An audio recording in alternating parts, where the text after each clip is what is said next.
Assalamu alaikum, students of class 10.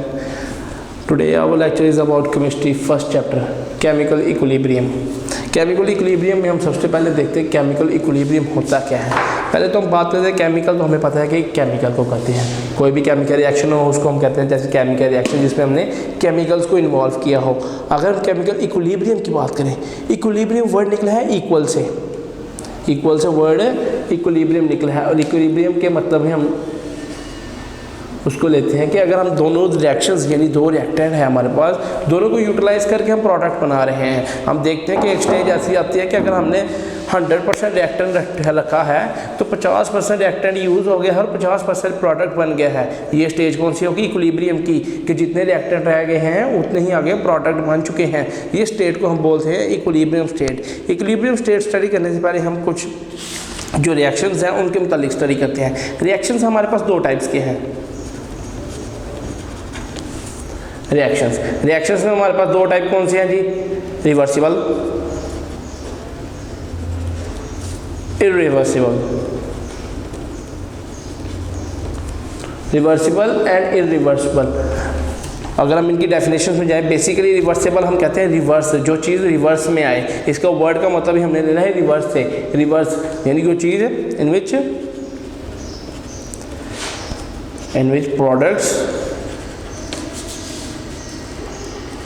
products react or recombine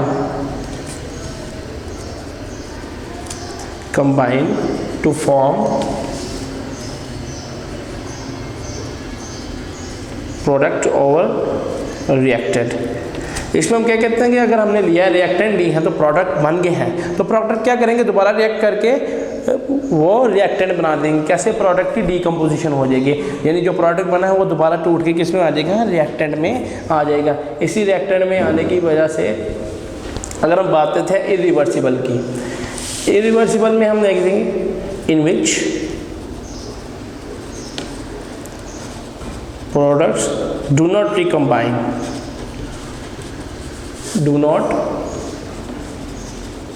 recombine to form reactant।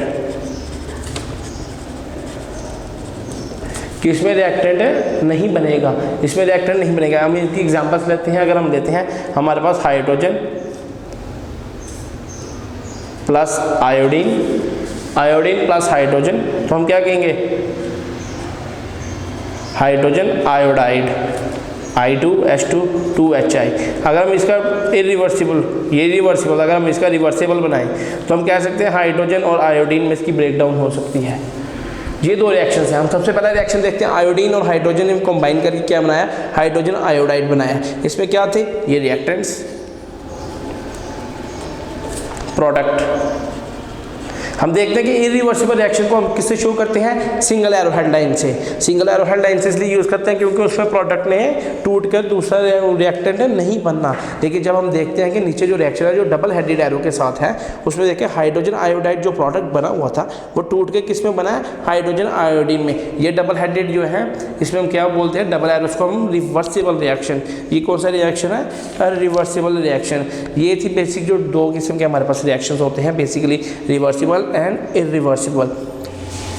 अगर हम इनकी थोड़ी सी completion में जाएं, क्या है ये कंप्लीट कैसे होते हैं, तो अगर हम लेते हैं इरिवर्सिबल एंड रिवर्सिबल, अगर हम इनका कंपैरिजन करें, कंपैरिजन में हम ये लिखेंगे इरिवर्सिबल कंप्लीट रिएक्शन, किस में रिएक्शन कंप्लीट हो जाता है? रिवर्सिबल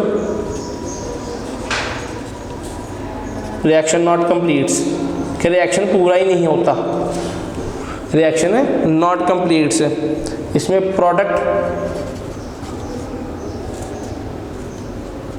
रिएक्टेंट टू प्रोडक्ट, इसमें रिएक्टेंट टू प्रोडक्ट,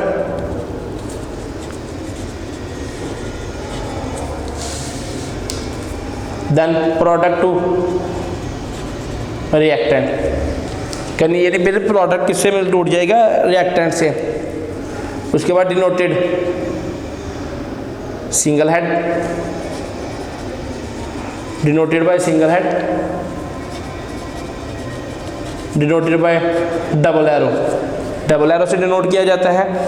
उसके बाद हम कहते हैं कि ये प्रोसीड करता है किसी भी proceed in single direction,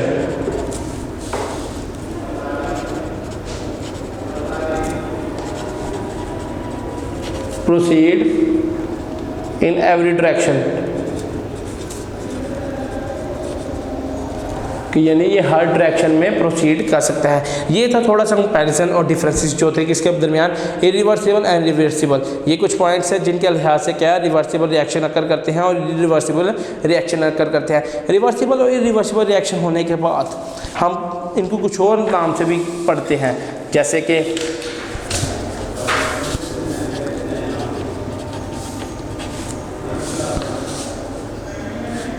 forward reaction. जी फॉरवर्ड रिएक्शन, फॉरवर्ड रिएक्शन ऐसा reaction which proceed from left to right, proceeds left to right, left to right करता है। ये लेफ्ट टू राइट करने से क्या होगा, यानी अगर हमारे पास a प्लस बी है तो c प्लस टी बनाएगा। इसमें क्या होगा, reactants products, reactants and products. Reactants and products में अगर हम एग्जांपल लेते हैं नाइट्रोजन प्लस हाइड्रोजन, तो ये क्या बनाएगा हमारे पास NH3, 2NH3, ये अमोनिया बनेगा। अमोनिया ये क्या है, एक फॉरवर्ड रिएक्शन बेस्ड है, रिवर्सिबल रिएक्शन है। इसमें क्या होगा, ये रिवर्सिबल और रिवर्सिबल रिएक्शन का फर्क क्या होगा, फॉरवर्ड रिएक्शन में। फॉरवर्ड रिएक्शन क्या है, वो स्ट्रेट लाइन में चल रहा है। अगर हम यहाँ बात करें रिवर्स रिएक्शन की,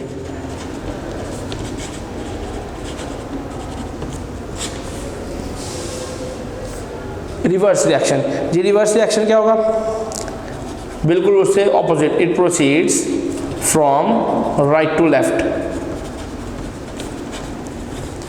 right to left in reversible reaction,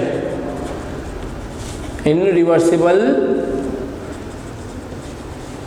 reaction. कि ये रिवर्सिबल रिएक्शन हो सकता है, जैसे हमने कहा कि a प्लस बी मिलकर C प्लस डी बनाते हैं, इस तरह C प्लस डी ही मिलकर A भी बना सकते हैं। जैसे हमने hydrogen H2 plus I2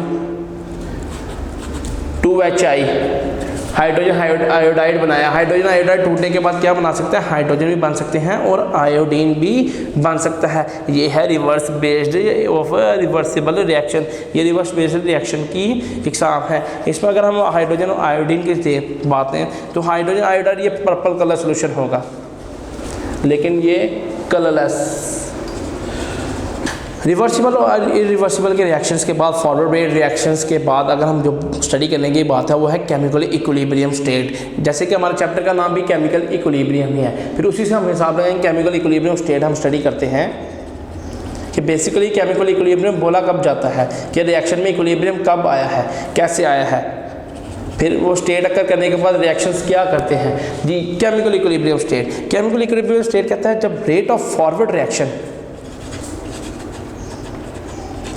forward reaction जब रिएक्शन चल रहा है, रिएक्टेंट जो है वो प्रोडक्ट बनाने लग गए हैं, तो rate of forward reaction take place करता है, rate of reverse reaction takes place at rate of reverse reaction, then composition of mixture remains constant.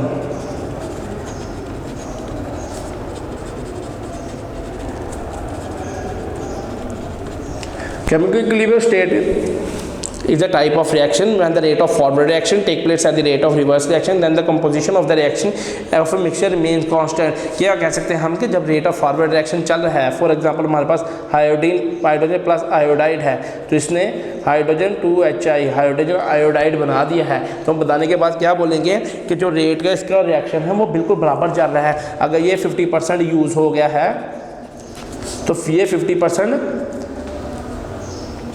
Produce भी हो गया है, 50% यूज्ड एंड 50% प्रोड्यूस्ड, के प्रोडक्ट हमारा 50% प्रोड्यूस हो गया है। अगर हम इसकी नेचुरल एग्जांपल लें, नेचुरल एग्जांपल में हम सबसे कॉमन एग्जांपल लेते हैं कि अगर हमारे पास ह्यूमन बींग्स हैं, लिविंग ऑर्गेनिजम्स, और एक हमारे पास प्लांट्स, ट्रीज, ये, तो हम क्या कहेंगे कि जितनी हम ऑक्सीजन इनहेल कर रहे हैं और कार्बन डाइऑक्साइड एक्सहेल कर रहे हैं, उतने ही ट्रीज कार्बन डाइऑक्साइड इनहेल कर रहे हैं और ऑक्सीजन एक्सहेल कर रहे हैं। ये कि इस एग्जांपल में हम केमिकल इक्विलिब्रियम को बड़ी डिटेल या एलाबोरेशन के साथ स्टडी कर सकते हैं कि फॉर एग्जांपल ह्यूमन बीइंग्स हैं, अगर 50 ह्यूमन बीइंग्स हैं और ट्रीज हमारे पास 25 हैं, तो फिर क्या होगा, इक्विलिब्रियम नहीं आएगा। अगर हम कहेंगे 50 ट्रीज और 50 ह्यूमन बीइंग्स हैं, तो फिर क्या हो रहा है, एक साइड पे ऑक्सीजन प्रोड्यूस हो रही है, जो क्या कौन यूज़ कर रहा है, ह्यूमन बीइंग्स।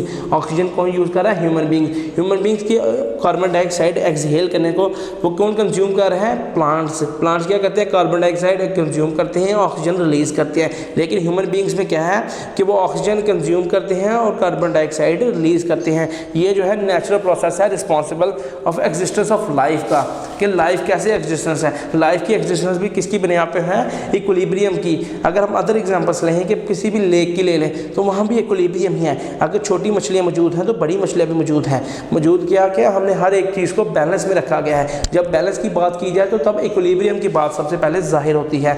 इसी तरह अगर हम केमिकल रिएक्शंस में लें, लेबॉर्ट्री में जब रिएक्शन करवाते हैं तो हम देखते हैं कुछ केमिकल्स जो इतनी परसेंटेज से हमने ऐड किए हैं और इतनी परसेंटेज से कंज्यूम हुए हैं। फिर हम देखते हैं कि इतनी परसेंटेज से क्या हुआ है, वो प्रोड्यूस भी हो गए हैं। ये थी हमारी chemical equilibrium.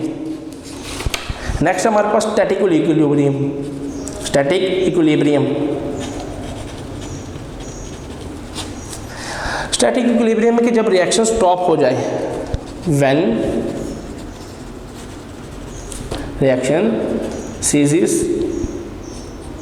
to produce, to proceed, ceases, stop, it is called static equilibrium। कहता है केमिकल रिएक्शन में ऐसी स्टेज आ जाए जब अगर फर्दर रिएक्शन ना हो सके तो फिर हम क्या कहेंगे, ये स्टैटिक इक्विलिब्रियम है।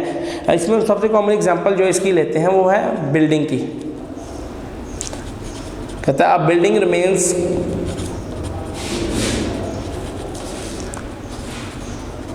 Standing rather than falling। कहता है फॉर एग्जांपल एक बिल्डिंग बन रही है, जब एक बिल्डिंग बन रही है तो उसमें क्या हम देखेंगे कि एक स्टैटिक इक्विलिब्रियम है कि हमने एक दीवार बनाकर छोड़ दी है। अब वो दीवार क्या हो रही है, उस पर फोर्स एक्ट कर रही है, लेकिन वो दीवार गिर नहीं रही, वो कहीं नीचे गिर नहीं रही। तो इससे हम क्या कहेंगे, ये किसकी एग्जाम्पल है, ये एक स्टैटिक इक्विलिब्रियम के कि आया रिएक्शन तो रुक गया है, रिएक्शन रुक गया है, लेकिन जो प्रोडक्ट बना हुआ है वो ऐसे ही एज इट हमारे पास मौजूद है, वो दोबारा डिकम्पोज नहीं हो गया, वो दोबारा यूजेबल नहीं हो गया। इसलिए हम कह सकते हैं कि static equilibrium when a reaction ceases to stop it's to proceed, it is called static equilibrium. Next is dynamic equilibrium. Dynamic equilibrium, dynamic equilibrium कहता है when reaction does not stop, when reaction not stop, rate of forward reaction and rate of reverse reaction becomes equal to each other but in opposite direction। जी, dynamic equilibrium ऐसा equilibrium जब reaction चल रहा हो, reaction चल रहा हो तो हम क्या कहेंगे, रेट ऑफ फॉरवर्ड रिएक्शन।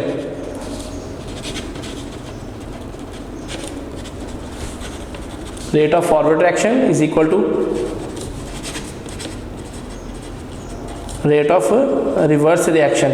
कि जब rate of forward reaction rate of reverse reaction equal हो जाए, उन दोनों के इक्वल होने के बाद हम देखते हैं कि जो प्रोडक्ट है वो ऑपोजिट डायरेक्शन में है और जो रिएक्टेंट है वो ऑपोजिट डायरेक्शन में है। जब प्रोडक्ट और रिएक्टेंट ऑपोजिट डायरेक्शन में होंगे तो उस पर क्या होगा, डायनामिक इक्विलिब्रियम आ जाएगी। डायनामिक होगा कि ये स्टिल कंटिन्यू तो है लेकिन दोनों की डायरेक्शन जो है ऑपोजिट हो गई हैं, कि रिएक्टेंट की डायरेक्शन ऑपोजिट होगी और प्रोडक्ट की डायरेक्शन ऑपोजिट हो गया। दोनों क्या हुआ, ये रिवर्सिबल रिएक्शन नहीं बना रही है, इरिवर्सिबल रिएक्शन बना रहे हैं। इसमें ये नहीं होगा कि प्रोडक्ट टूट कर क्या करें, दोबारा रिएक्टेंट बन जाए। ये थी हमारी डायनामिक इक्विलिब्रियम और ये थी हमारी इक्विलिब्रियम स्टेट्स। इक्विलिब्रियम स्टेट्स के बाद हम पढ़ते हैं इसमें law of mass action. Law of mass action, law of mass action पढ़ने से पहले हम बात करते हैं डायनामिक इक्विलिब्रियम की, कि डायनामिक इक्विलिब्रियम जब रिएक्शन चल रहा है, फॉर एग्जांपल अगर हमने एक दो केमिकल्स को मिलाने पे हमने रिएक्शन बनाया, जैसे hydrogen and iodide, hydrogen and iodine को मिक्स करने के बाद हम क्या करेंगे, हाइड्रोजन आयोडाइड जो ही बनेगा तो क्या होगा, उन दोनों की जो होगी डायरेक्शन वो चेंज कर देंगे। जब डायरेक्शन चेंज कर देंगे तो रिएक्शन क्या होगा, हाइड्रोजन आयोडाइड ऐसा में प्रोड्यूस मिल जाएगा, लेकिन ये दोबारा रिएक्टर में डिकम्पोज नहीं होगा। Next important topic, law of mass action. Law of mass action, law of mass action सबसे पहले इन 1869 गुल्डबर्ग एंड वेज, गुल्डबर्ग एंड वेज जो है दो साइंटिस्ट थे, इन दोनों ने रिलेशनशिप से क्या बनाया, इन्होंने कहा कि डायनामिक इक्विलिब्रियम का कोई ना कोई रिलेशनशिप है। किससे है रिलेशनशिप, इनका रिएक्शंस के साथ। अगर रिएक्शन के दौरान हम इनका रिलेशनशिप स्टडी करें तो हमें फिर कोई ना कोई कांस्टेंट वैल्यू ज़रूर मिलेगी। इनकी स्टेटमेंट थी, the rate at which a substance reacts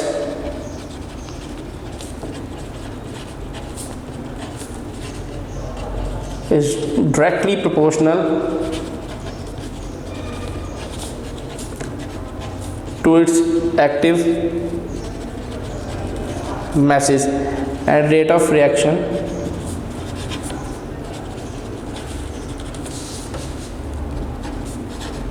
is directly proportional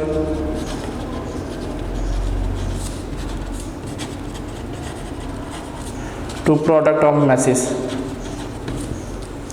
the rate of at least substance direct is directly proportional to active masses, कि उसके एक्टिव मैस के बराबर उसने उसके डायरेक्टली प्रोपोर्शनल है कि रेट किसके बराबर होगा, उसके वजन के, कि जितनी हमने अमाउंट डाली है उसके बराबर क्या होगा, वो रिएक्शन चलेगा, उसी रेट पर रिएक्शन चलेगा। अगर हमारे पास अमाउंट ज़्यादा है तो फिर रेट ऑफ रिएक्शन भी क्या होगा, ज़्यादा होगा। अगर हमारे पास अमाउंट कम है तो रेट ऑफ रिएक्शन भी कम होगा। लेकिन rate of reaction directly proportional भी करता है किसके, product of the reacting masses के, product of the active mass of reacting substance, कि जो चीज़ें रिएक्ट कर रही हैं उसके प्रोडक्ट पे भी।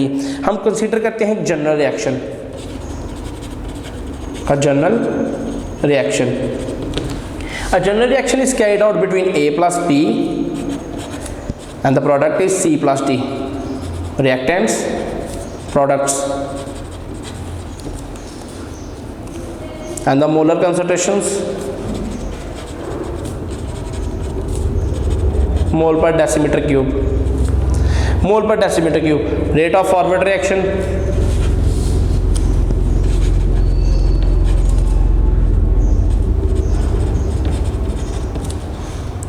Directly proportional to A and B.